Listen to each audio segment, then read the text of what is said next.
नमो नारायण। जय महाकाल, जय मां बगलामुखी। देखिए, आज का टॉपिक है कि पूजा करते समय आपकी आंखों में आंसू आ जाते हैं, आपको झटके लगते हैं, आपके शरीर में रोंगटे खड़े हो जाते हैं, उबासी आती है। ये एक कॉमन संकेत है जो हर किसी के साथ होता है, जो साधना और भक्ति मार्ग में आता है, जो पूजा मार्ग में आता है।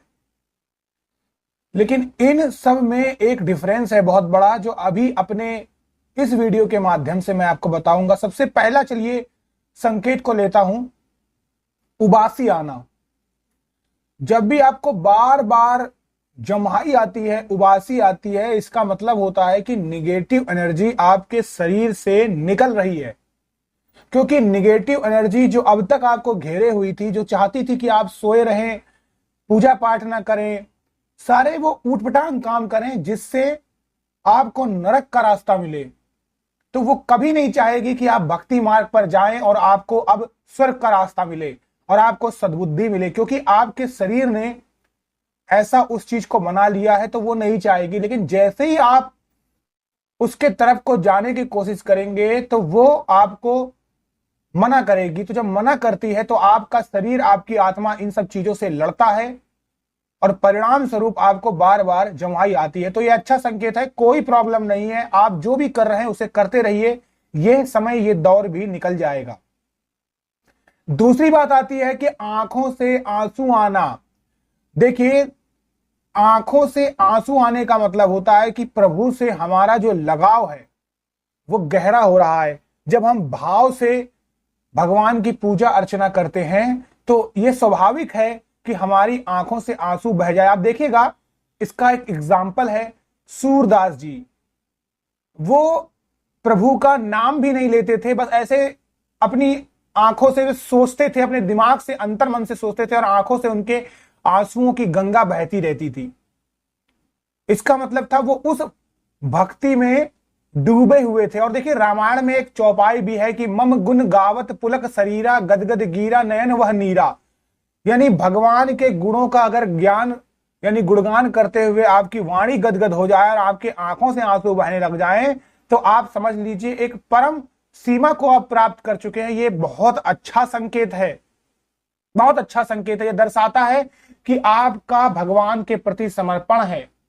आप चाहते हैं कि भगवान आपको मिले, आप उस भाव से भगवान को पाना चाहते हैं। आपके अंदर की जो भी मनोकामना है वो अपने मन से आप उनसे कहना चाहते हैं और आपको ऐसा लगता है कि भगवान मेरी बात जरूर सुनेंगे, कोई है जो मेरी बात अब सुन लेगा।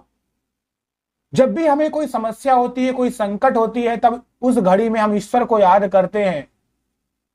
उस घड़ी में हम ईश्वर को याद करते हैं, हमें लगता है वही एक सत्य है जो हमें इन दुख तकलीफ से निकाल सकता है, हमारा कल्याण कर सकता है। और जैसे ही आपका आपका ध्यान समर्पण बहुत गहरा होगा और आपकी आंखें आपके ईश्वर से मिल जाएंगी, उनके शरीर में समा जाएगी, उनके भाव में समा जाएगी, तब आपकी आंखों से अपने आप आंसू निकलने लगेगा। और धीरे धीरे इस आपकी सच्ची भक्ति से आपका शरीर जो है, आपका जो आत्मा है, वो धीरे धीरे निर्मल होने लगेगी। आप भावुकता में बह जाएंगे, आपका धीरे धीरे चित्त भी शुद्ध होता चला जाएगा, मन हल्का होगा, मन प्रसन्न होगा, अजीब सी खुशी आपको मिलेगी। तो ये जो सारी चीजें हैं, ये भक्ति का ही मार्ग है। तो ये आंसू आना बहुत बढ़िया चीज है। अगली बात आती है झटके लगना। देखिए, जैसे आप एक एग्जाम्पल समझिए, कोई इंसान को बहुत ज्यादा बुखार हो, बहुत ज्यादा बुखार हो और उस बुखार में उसका शरीर तप रहा हो और उसे ठंडी कोई चीज आप टच कर दो तो उसको झटका लगने लग जाएगा। तो बिल्कुल उसी तरीके से है कि जब भी आपके शरीर में आपका ध्यान कहीं और है, ध्यान आपका ईश्वर की भक्ति पर है, शरीर आपका यहीं पर है, आत्मा कहीं और है, आत्मा परमात्मा से मिलने के लिए व्याकुल है। और उसी समय में आप क्या करते हैं कि मंत्र का जाप करते हैं। मंत्र का जाप करते हैं तो ये जो एनर्जी का सर्किट है आपके शरीर में दौड़ता है, आपके मंत्र के उच्चारण के द्वारा, तो आपको झटके लगते हैं। झटके लगते हैं, कोई प्रॉब्लम नहीं है इसमें। बिल्कुल वही तरीका है कि जैसे एक रेलगाड़ी पटरी पर दौड़ रही है सरपट, और उसी समय पटरियां ऊपर नीचे हैं, तो झटके लगना स्वाभाविक है, पर वो झटके इतने खतरनाक नहीं होते हैं कि रेलगाड़ी पटरी से उतर जाए।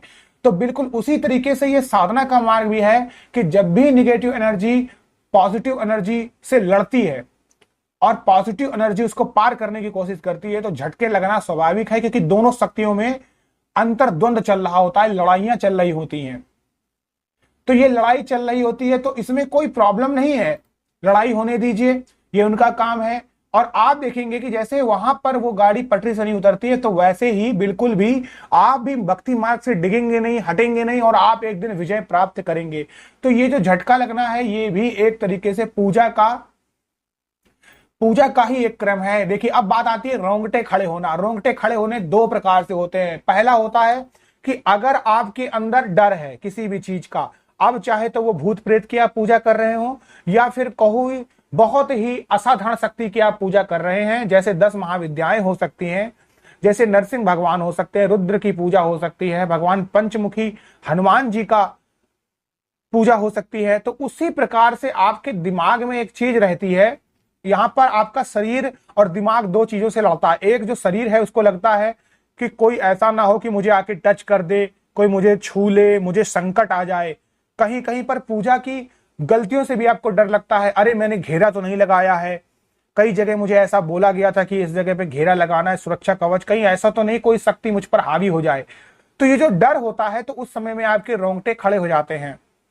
और कभी कभी एक दूसरा लक्षण भी होता है कि जब आप उस भावना में बहुत ज्यादा विलीन हो जाते हैं, आपको लगता है कि अब आपको भगवान के दर्शन ही हो जाएंगे, तो भी आपके रोंगटे खड़े हो जाते हैं। तो पूजा करते समय आज मैंने आपको बताया है कि आपकी आंखों में जो आंसू आते हैं, ये अच्छा संकेत है। ये जो संकेत है, ये आपकी भावना का है। जो आपके शरीर में झटके लगते हैं, ये भी मैंने आपको बता दिया है। रोंगटे खड़े हो जाना, ये भी मैंने आपको बता दिया। और उबासी जाना, ये एक क्रम है।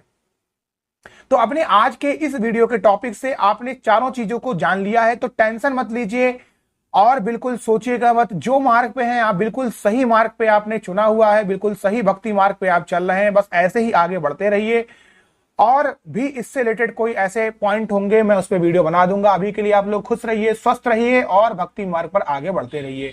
प्रभु श्री नारायण आपका कृपा करें। नमो नारायण। जय महाकाल, जय मां बगलामुखी।